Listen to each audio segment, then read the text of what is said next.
দেশ ও প্রবাস থেকে যারা আমার এই ভিডিওটা দেখছেন এবং বাংলাদেশ থেকে যে সকল ভাই বন্ধুরা আমার এই ভিডিওটা দেখছেন সকলকে জানাই আসসালামু আলাইকুম। এখন বাংলাদেশে এখন অনেক বড় একটা ইস্যু আছে ফারাক্কার বাঁধ বা কি বলে তিস্তা ব্যারেজ।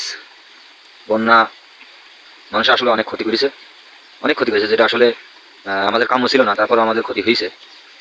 তো যাই হোক, আমাদের প্রবাসী আছে যে ভাইরা অনেক চিল্লাচ্ছে। তার আগে একটা কথা বলি যে এটা আমি মনে করছি, কিন্তু আসলে প্রকৃত সত্য কিন্তু আমি জানি না, যে হয়তোবা এই ছাত্র আন্দোলনে যে ছাত্রদের উপর নির্যাতন, এই মদক দাতার বাড়ি মনে হয় ওই এলাকায়, এই জন্য মনে হয় আল্লাহ ওই এলাকার পাপগুলো একটু ধুয়ে দিলেন।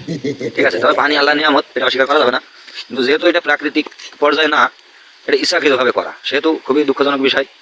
আসলে আমার বাংলাদেশের মানুষ, আমার সোনার বাংলার মানুষ কষ্টে আছে। যেসব ভিডিও দেখতেছি এতে তো আসলে সহ্য করা যায় না, কারণ আমরা তো দেশে না থাকলেও কি হবে। যে একদিন বলেছি আমরা দেশে থাকি না, তাই কি দেশে আমার ফ্যামিলির কাছে যে খবর থাকে তার চেয়ে বেশি খবর থাকে আমার কাছে, এরকম একটা অবস্থা আমাদের। আমরা হয়তো বা এখানে কাজ করি, কিন্তু আমাদের দিল কলি যা সবই পড়ে থাকে বাংলাদেশে। তো যাই হোক, ভিডিও বেশি বড় করবো না, ছোট করে সীমিত পরিসরে কিছু কথা বলবো।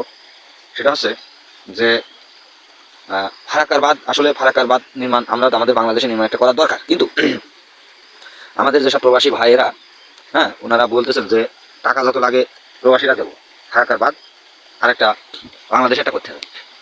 টাকা মনে করেন যে আপনার কাছে, আপনি যদি 1 টাকা দেন, আমি 1 টাকা দেবো ইনশাল্লাহ, চেষ্টা করবো 2 টাকা দেওয়ার, ঠিক আছে।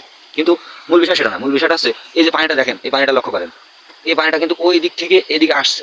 সো ওটা কি, ওটা আসছে যে উঁচু আর রেডে নিছে। তো ভারত বাংলাদেশের ক্ষেত্রে বিষয়টা কিন্তু এমনই, যেমন দেখেন আমি এই ব্রিজটার উপরে দাঁড়ায় আছি, এই ব্রিজটা আর এটা কি নিচে যাবে এরকম।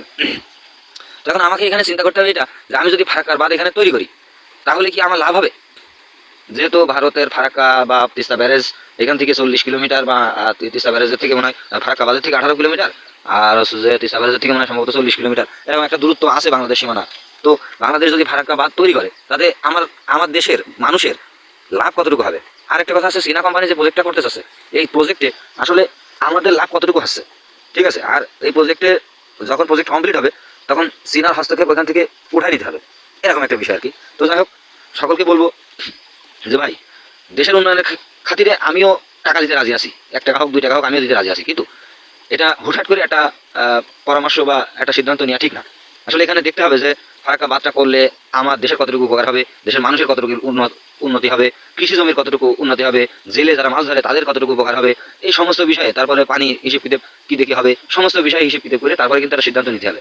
হুট করে ভারত ওখানে বাদ দিয়েছে আমিও বাদ দিয়ে দেবো, এটা এমনটা কিন্তু না যে ভারত বাদ দিয়েছে বলে আমার বাদ দিতে হবে, এটা বুদ্ধিমানের পরিচয় না। ভারত আমার পানি দিয়েছে, ঠিক আছে, এখন আমি যদি নদী খনন করে কায়দা করে, যেমন আমরা জমিতে পানি দিয়ে থাকি, ঠিক আছে, পানি বেশি গেলে কি করি, আলটা কেটে দিলি পানিটা ড্রেন দিয়ে চলে যায়। তো এখানে যদি আমরা এই সিস্টেমটা করি যে আমাদের যে নদী আছে, এই নদীগুলো আমরা খনন করলাম, নদী উচ্ছেদ করলাম, নদী যারা অবৈধভাবে দখল করে আছে দখল উচ্ছেদ করলাম, করে আমরা নদী খনন করলাম, খনন করার পরে আমরা ওই পানিটারে নিষ্ক্রিয় করার ব্যবস্থা করলাম, যাতে পানি নিষ্কাশন করা যায় সহজে, আমার ঘর বাড়ি যাতে ক্ষয়ক্ষতি না হয়, ঠিক আছে, এই ব্যবস্থাটা আমরা করে নিলাম। আরেকটা কাজ করা যায়, ওদের ফারাক্কার ওখানে আমাদেরও ফারাক্কার বাদ করা যায়, তাহলে হবে কি, আমাদের ওখানে বিদ্যুৎ উৎপাদন কেন্দ্র তৈরি করে নিতে হবে। তো তোরা পানি দিবি দে, সমস্যা নেই, তোদের পানিতে আমাদের উপকার হবে। তোরা কি করবি, পানি দিবি, আমরা সেই পানি বুদ্ধি দিয়ে বের করে দিলাম। তোরা আমাদের ক্ষতি করার চেষ্টা করবি, কিন্তু আমরা রাস্তা বের করে দিলাম যাতে তোর ওই ইয়েতে আমাদের ক্ষতি না হয়, ঠিক আছে। তো যাই হোক, এরকম অনেকের অনেক পরামর্শ আছে, তো আরো বাংলাদেশে আরো বিশ্লেষণ আছে, আরো বুদ্ধিমান লোকজন আছে, ঠিক আছে। তো সকলকে বলবো যে আসলে কোনটা করলে ভালো হয়। আর আমাদের বর্তমান যে প্রধান উপদেষ্টা, তিনি অত্যন্ত বুদ্ধিমান এবং চাক্ষুষ, যে কি বলে, চৌকস একজন ব্যক্তি। আর উপদেষ্টা পরিষদে যারা আছেন তারা সবাই অনেক অভিজ্ঞতা সম্পন্ন লোক। আরও আমাদের বাংলাদেশে অনেক ইঞ্জিনিয়ার আছে, যেহেতু চীনা কোম্পানি ওইখানে একটা প্রজেক্ট নিয়ে তারা লেগেই আছে। তো সকলের কাছে আমি এতটুকু আমার আকুল আবেদন থাকবে যে সবাই বিষয়টা একটু সুদৃষ্টিতে দেখবেন, যে কোনটা করলে ভালো হয়, ঠিক আছে, আমার জন্য, আমার দেশের জন্য, দেশের মানুষের জন্য, দেশের জমির জন্য, অর্থাৎ ভূমির জন্য, কৃষি খাতে কোনভাবে উপকার হয়, ঠিক আছে, সব দিকে বিবেচনা করবেন, বিবেচনা করে তারপরে একটা সিদ্ধান্ত আসবেন। হুটহাট করে ফারাক্কা করে দিলাম, এইগুলো আমার প্রবাসী ভাইরা দেখতেছি খুব বলাবলি করতেছে যে ফারাক্কা বাঁধ আমরা একটা করবো, করেন, সমস্যা নেই, কিন্তু দেখতে হবে যে আসলে আমার উপকার কতটুকু আসছে, আমার ক্ষতিটুকু কতটুকু আসছে। তো ভিডিও অনেক বড় হয়ে গেল, সবাই ভালো থাকবেন, আসসালামু আলাইকুম, আল্লাহ হাফেজ।